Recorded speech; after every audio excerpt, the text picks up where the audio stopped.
2 matches down, absolute drama on the pitch, and the 2026 World Cup is officially off to a flyer.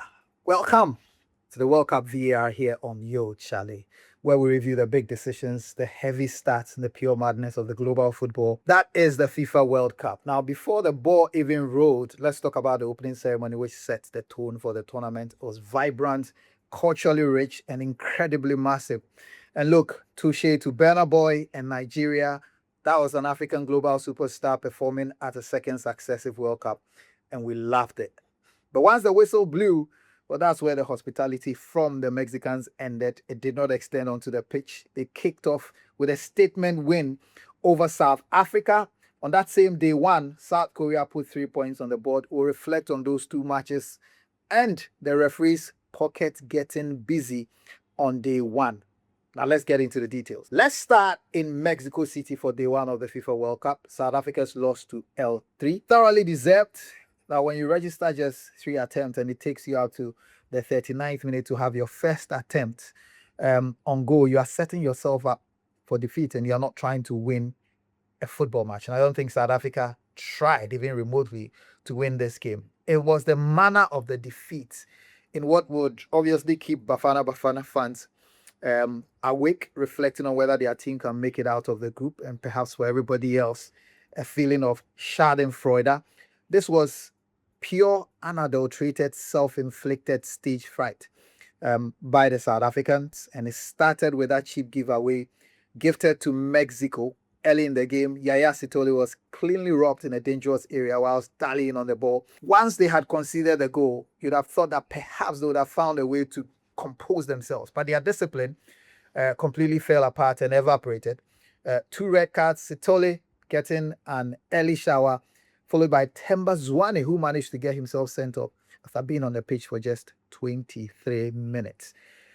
Now let's just go into the VAR booth for some perspective on these red cards that South Africa received, and then the subsequent one that was given to Mexico later on in this game. This was the first red card in a World Cup opening game since Marco Echeverri was sent off for Bolivia against Germany back in 1994, which incidentally was the last time the World Cup was in North America. This is also the first opening match with 2 cards since Cameroon had 2 players sent off against Maradona's Argentina in 1990. But the records though, Cameroon did manage to win that game. Now, to be fair, this game wasn't quite like the Battle of Nuremberg from 2006 between Portugal and the Netherlands. But according to Opta, we're already just 1 red card away from equaling the entire tournament tally for Qatar 2022. Remember, in that tournament, there were 4 red cards that were dished out. But this tournament has already also matched the straight red cards tally for the 2022 tournament and the 2018 tournament in Russia. 2018, there was 1 straight red card. In 2022, there were 2 straight red cards. Before we call this tournament a dirty tournament, it has a long way to go before matching the 28 red cards that were dished out 2006 at the World Cup that was staged in Germany. So now let's go back to South Africa and look at their loss and then the lessons that Africa can pick before the rest of the African countries kickstart their World Cup campaign. South Africa obviously choked under the pressure in the Azteca, and this is the fact that Hugo Broos, their coach, openly conceded in his post-match interviews. For the Mexicans, though, they were absolutely galvanized by that same atmosphere in a roaring Estadio Azteca.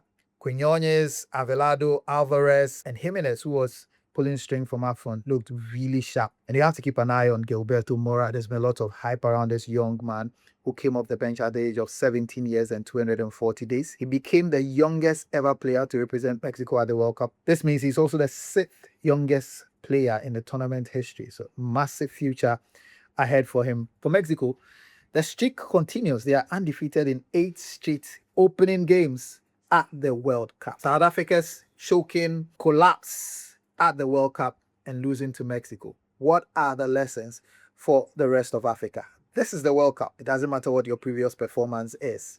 It's serious business, and you can never underestimate the factors that can lead to a team's inability to perform. And I think the South Africans overestimated their own abilities and underestimated the ability of the Mexicans to start as quickly as they did, and the ability of the atmosphere to affect the players getting out of the starting blocks. So for the rest of the African teams, it's quite clear that you need to start fast, you need to keep your composure, you need to respect your opponent and ensure that you hold your discipline in place because you're just one card away from being a man down and being hugely disadvantaged in a football game. And for the love of football, the African teams need to have a plan B. It was quite clear once South Africa went behind that they did not have a plan B and they struggled to turn things around even before they were completely disadvantaged with a second red card. So now let's transition to the second game of day one, which took place in Jalisco in Guadalajara. Total contrast. We went from a card fest to a tactical chess match. Now let's switch over to the second game of day one, game two, which shifted the vibe entirely. That game was played in Guadalajara between South Korea and Czechia. We shifted from the card fest of the Mexico-South Africa game to a tactical chess match. Indeed, this game had to wait till the 96th minute for the first yellow card to be given out by the referee. And this match recorded only a single yellow card in the end. Now, it was a beautiful clash of styles. The big hulking Czechs with their physique, their set play threat against a busy, technically intricate Korean side dominating possession. Truth be told, Heung-min Song could have put the Koreans out of sight in that first half, but they wasted all the chances that came their way. Instead, the game exploded in the second half when the Czechs, through Ladislav Krejci, struck from that Vladimir Sufal long throw-in, marking Czechia's first goal at the World Cup in 20 long years. The last players to score for them being Tomasz Rosicki in 2006. But you can never count out the South Koreans. They never stopped fighting. Massive credit to them for fighting back. Im Byung-hwan leveled with a delightful, intelligent scoop, one for the highlight reels, before Hyung Gung-oh backed the winner in the 80th minute. Fun fact, 13 of Korea's last 14 World Cup goals have come in the second half. They simply do not stop running in their games. And more importantly, in this game, their heavy hitters, Lee Kan-hee, Kim Min-jae, showed up exactly when it mattered the most to ensure that they finish this match with 3 points to give themselves a very good chance of making it to the next stage of this competition. As we wrap up our reflections on day one, what was the most interesting stat of the day? Well, it's the stat about the retirees. And as we've wrapped up this first episode of our World Cup VAR, what are the most important facts or occurrences to reflect on? Well, perhaps it's not even on the field of play. It's a match between retirees or coaches who are vying for the title of the oldest ever coach to coach at the World Cup. When the day started, South Africa's Hugo Broos took the title at 74 years old, breaking Otto Rehhagel's record of 71 years. He was 71 years when he coached at the World Cup. But just hours later, that honor passed to Czechia's Miroslav Kubek, who is also 74 years, but is 7 months older than Hugo Broos. But hey, hold your hats. Kubek will not end this tournament as the oldest ever coach. That honor will go to Curaçao's Dick Advocat when Curaçao takes on Germany. He is 78 years old. Respect to the elderly. And incidentally, Dick Advocat was on the bench for the Netherlands in 1994, the last time the World Cup came to North America. People would also reflect on the attempt by Wilton Sampaio to explain the decision of his red card. The question is, do all the referees necessarily have to speak English?